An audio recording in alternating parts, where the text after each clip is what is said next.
It's a lifestyle for the rough and rugged kind.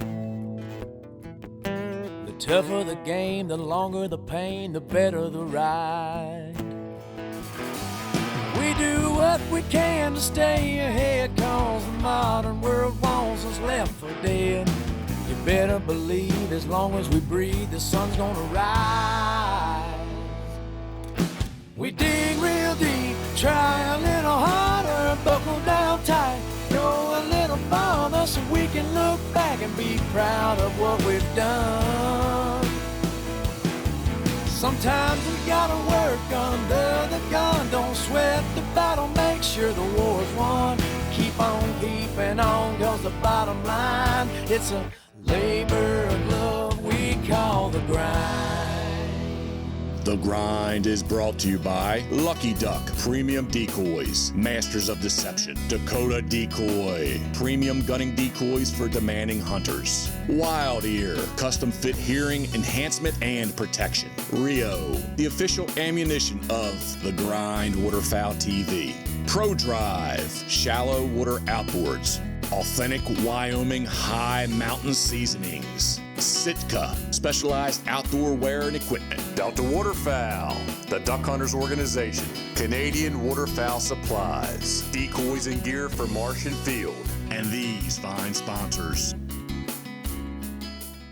For the past 5 years, the Grind Waterfowl TV has been traveling across North America, hunting waterfowl across every flyway. The countless miles on the highway merge with countless early mornings to fuel an obsession.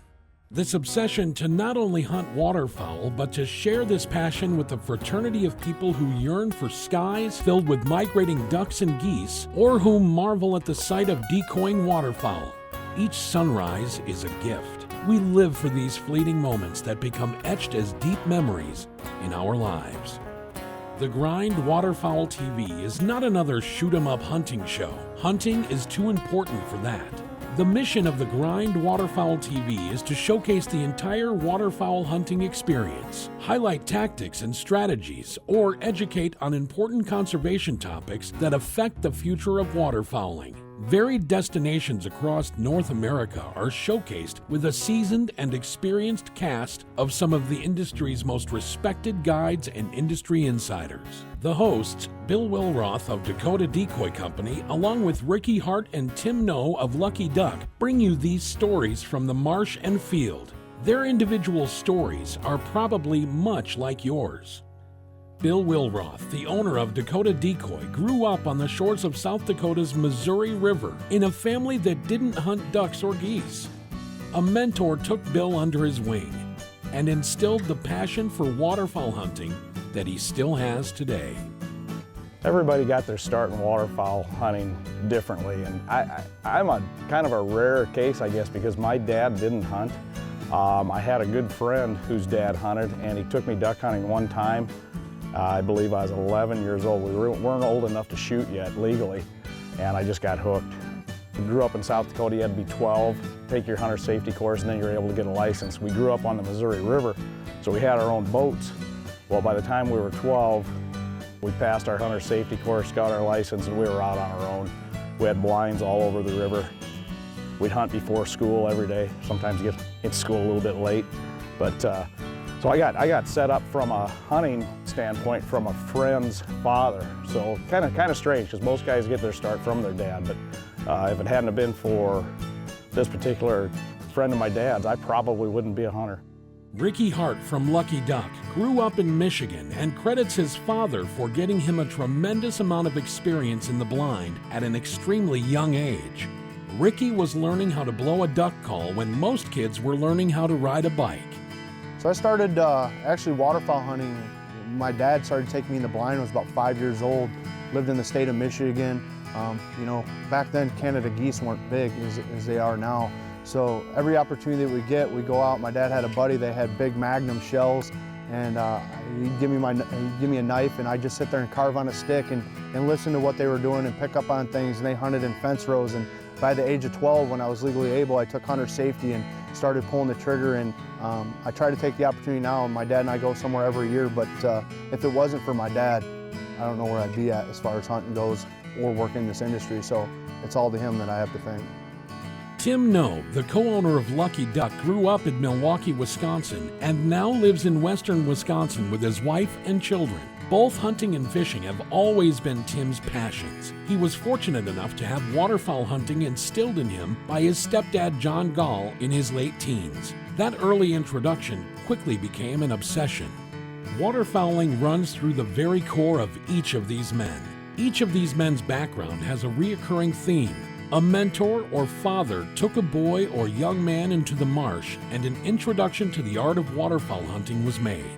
This passing of the torch from one generation to the next truly can create some of life's greatest memories as we share these experiences with family and friends. A few years ago, we were sitting around basically talking about waterfowl shows and really using shows as a marketing tool for our businesses.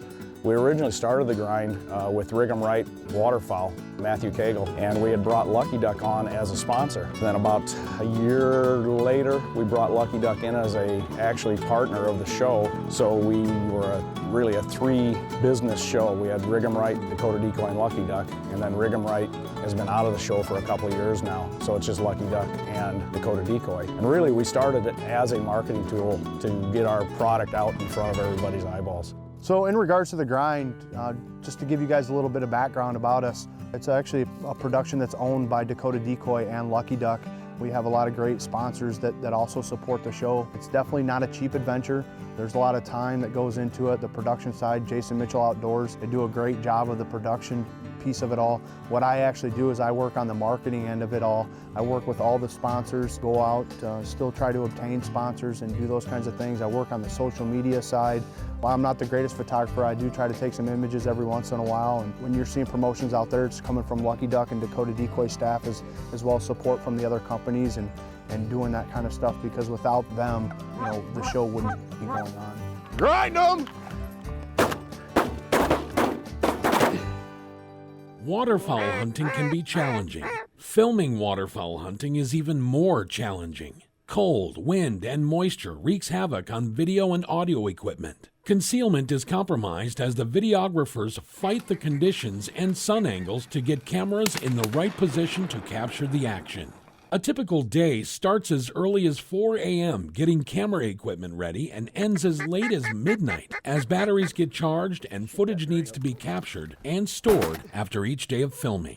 It's funny, once you start filming these hunts, the amount of travel time, you travel more than you actually hunt. You know, we go all over the United States filming hunts. It's kind of a standard joke in our camp. You know, we can't wait to see what time they're going to make us get up in the morning. I think one time this last year in Kansas, we were up at 3 o'clock in the morning to drive 2 hours to get to a hunting spot. So it's very grueling.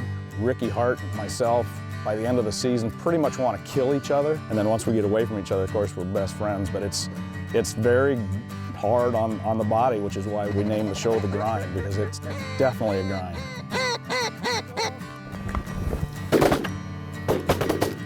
You know, when I started working with the grind probably 3 or 4 years ago and thinking about filming hunts and just the way that I hunted, the best thing that I can say about anybody that's out there wanting to film, and it's funny, but it's somewhat true, cameras kill hunts. And the reason why I say that is because every time that the camera comes out, you know, I think about the days that I hunt in Michigan and you're looking at your watch, waiting for shooting time, and you get those birds that first light in. Those are the ones you can't shoot on camera because the lighting's not right. So you got to laugh about it. You got to take it in stride. There's definitely has its stressors. Bill and I, we've had definitely some serious discussions at times, but it's all in good taste because we want things to be the best and look the best. And at times we rely on a lot of people in different areas, from staff to outfitters, and sometimes things don't work out. But the important thing is that it is hunting at the end of the day, and it's not killing. We joke all the time. You want to ruin a good hunt, you bring the camera. It's not easy. You have to hide a cameraman or two. We try to take 2 cameras to get different angles. You can have 5 days in a row of nothing but limits of birds. The minute the camera shows up, it's like they disappear. It's a challenge to hide lighting. In the fall, we get a lot of north winds. Well, if you get a north wind, you're basically shooting into the sun to keep the wind at your back. We try to keep the sun at least at our sides for Nate. Nate gets a little frustrated with us sometimes with our setups, but it's a challenge. You got to get the wind right, the sun right, hide the cameras. It's just a standard joke is once the camera comes out, the birds disappear. One of the biggest things with filming the hunt and hiding the camera guy is where we're hunting at. That's what we're always thinking about. Where we're going to hide the camera guy and Nate, and he's got a big camera, but he needs to be able to capture the footage and be able to show it just as if we were hunting on a normal day. So we put him behind the blind. Sometimes he gets stuck back in the weeds. I would say that sometimes I don't want to be the camera guy because they always get stuck in some of the strangest or most uncomfortable places out there. But we try to mimic exactly what we would do on that day, and some of these new A-frame style blinds have been a huge benefit in filming because we can tuck the camera guy in there with us.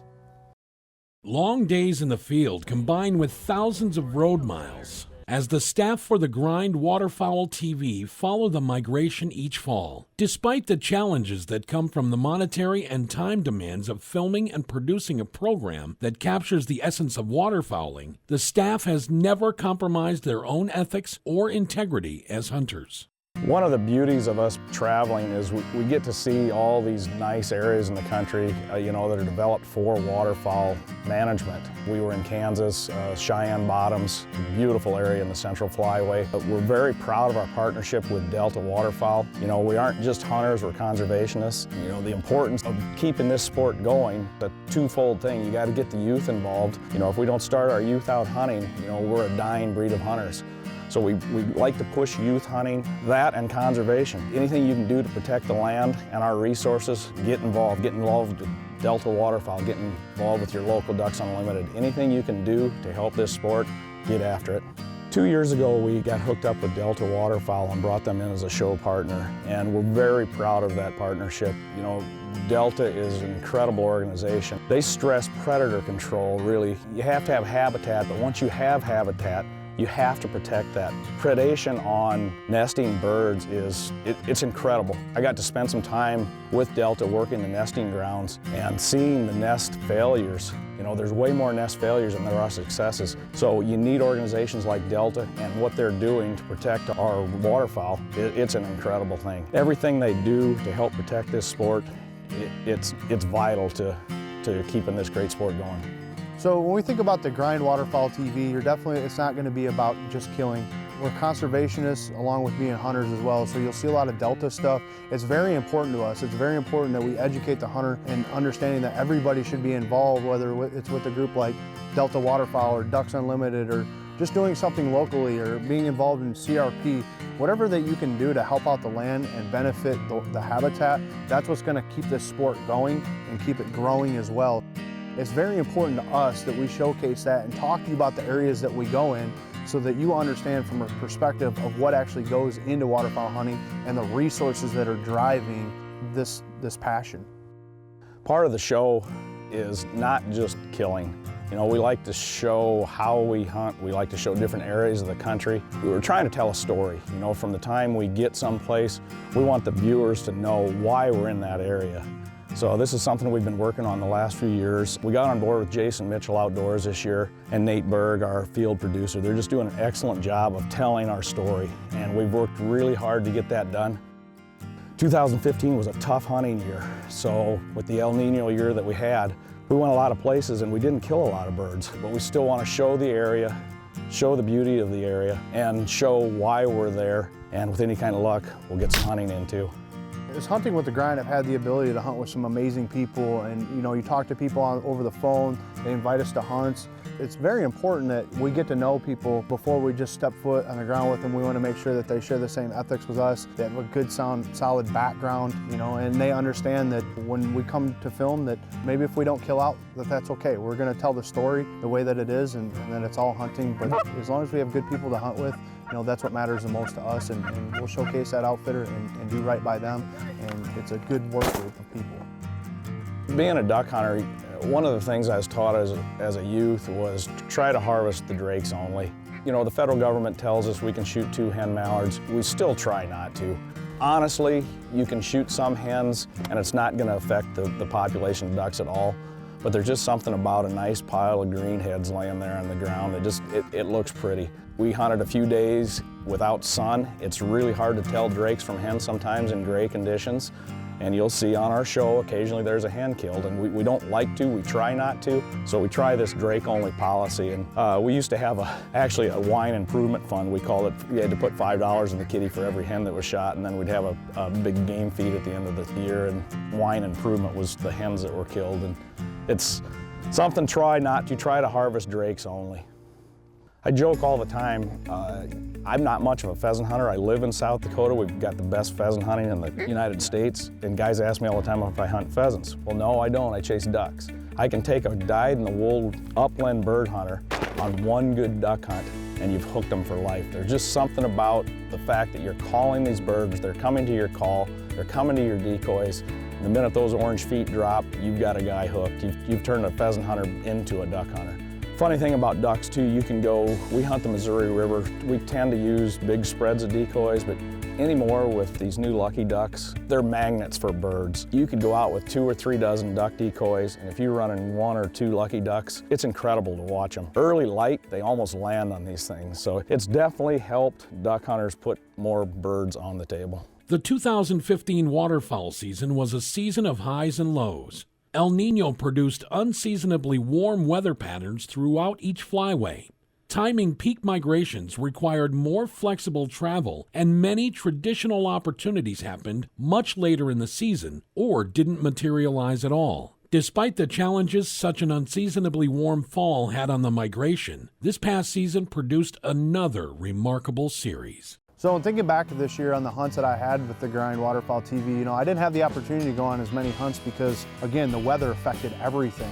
You know, Bill did a lot of the hunting in January. I mean, that's where, you know, again, we stayed a lot in Kansas. I did have the opportunity to go down with Ben Webster and Adam Gilkey down there at High Caliber Outdoors, and one of the best widgeon hunts I've ever been on. I've never seen wads of widgeon like that, and they were just doing it just like mallards. It was amazing. And then again, going back to the Illinois hunt, snow. I love hunting in the snow. Birds just react so much better. They seem more hungry, more anxious to get in the field, and I got to share it with some really close friends of mine. The hunts that I had this year were very memorable. We had one fantastic Canada goose hunt also in Kansas. It was unbelievable. It was actually happening so fast that Nate was making us slow down a little bit just to film the episode. I think we had maybe 10 guns, 11 guns in the blinds at the time, and it happened so fast there were 40 birds on the ground before Nate knew what hit him.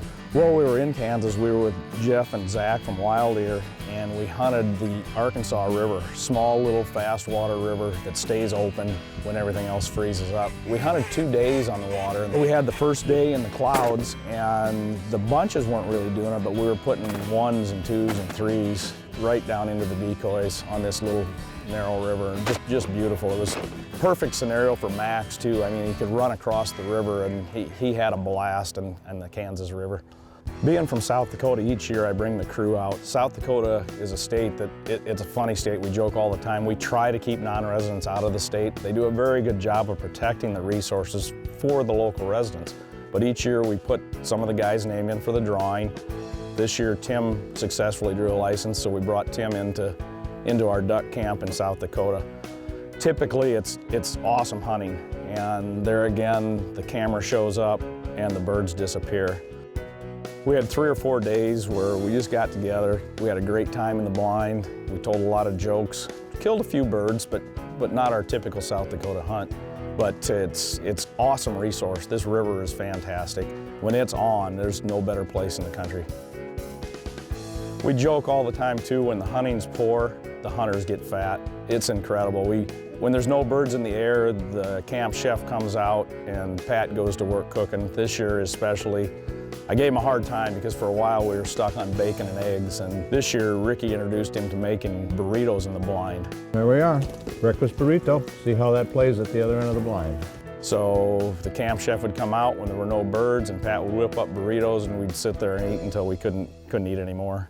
When I think of the Grind Waterfowl TV and what I want you as a viewer to come away with, it's an educational experience, understanding how to hunt, great places to go to and travel to, the conservation side of things, and also great product features as well. Products that you can rely on and things that we use, and just the tools that we use in the field. Maybe it doesn't work for other people, it's what works for us, and we hope that you have a great takeaway of that and that you go away and say, hey, that worked for them, that could maybe work for me. The Grind is not, as we've talked before, not just a hunting show. It's all about the sport in general, the conservation of it. We like viewers to see the different parts of the country. We use it obviously as a promotion for our decoys, both Lucky Duck and Dakota Decoy. And we just like to be able to show the viewer the different areas and the different resources that are available for them throughout the United States. The partnership with Lucky Duck, it's been awesome for me. Tim No's become a really good friend, and it's nice to have another friend in the industry that you can run ideas by. He runs ideas by me on their product. We product test their stuff.